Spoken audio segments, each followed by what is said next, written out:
Demikianlah sabda Tuhan. Terpujilah Kristus. Ya saudara sekalian, bacaan ini mengantar kita kepada makin dekatnya kita sampai kepada tujuan dari persiapan Paskah kita. Yesus memang orang yang kontroversial. Karena itulah maka banyak kesulitan Yesus untuk menampilkan dirinya sebagai utusan Allah.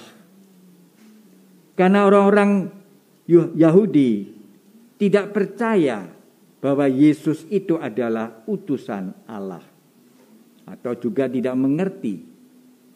Karena mereka sudah terbiasa dengan pola hidup sebagai orang beragama yang telah mereka hayati sebagai orang Yahudi, sebagai orang Farisi.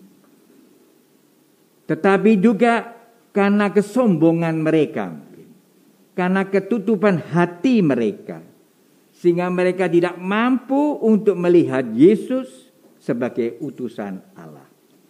Itulah yang menjadi sebabnya Yesus harus menanggung salib. Begitulah kita mengetahui banyak dari kita pun ini sebagai bentuk refleksi kita melihat apa yang dialami oleh Yesus.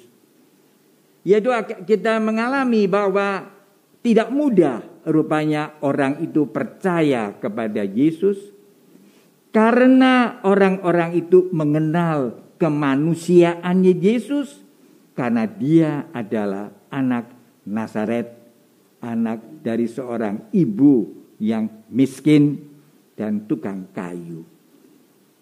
Keadaan-keadaan itu yang membuat orang-orang tidak bisa menangkap makna kealahannya dalam anak Maria ini. Dan itulah yang membawanya kepada salib yang akan diterimanya.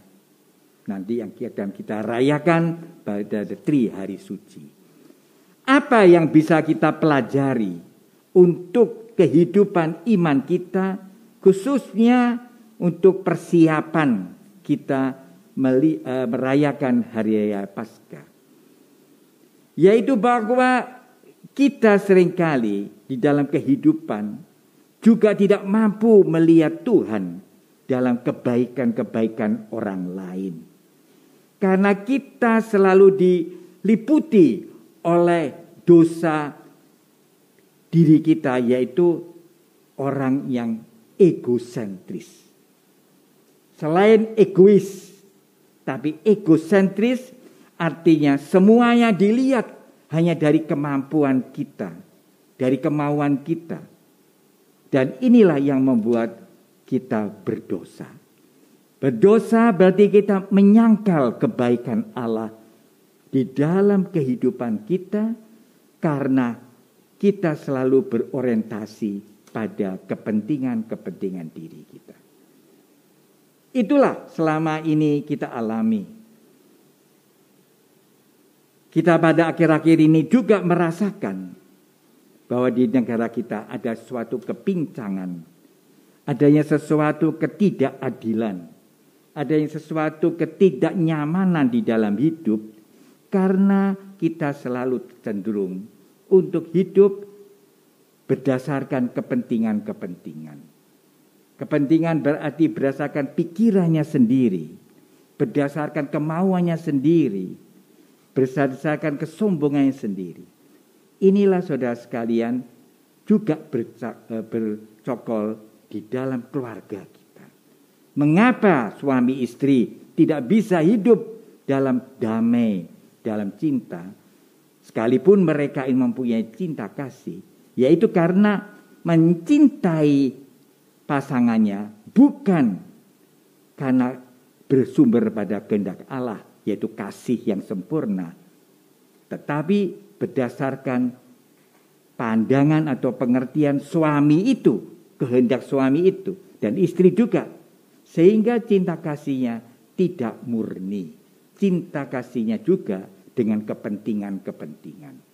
Bahkan saling melukai, saling menyakiti hati.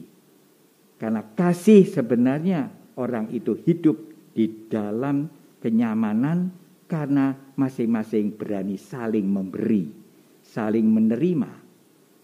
Nah, jalan salib tadi juga menjadi suatu potret bahwa kita harus keluar dari kesempitan diri kita, keluar dari keegoismenya kita, keluar dari kedagingan, balok yang ada di dalam mata kita.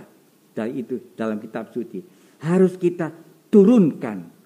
Kita mempunyai mata tanpa balok, karena balok ini yang membenarkan diri kita.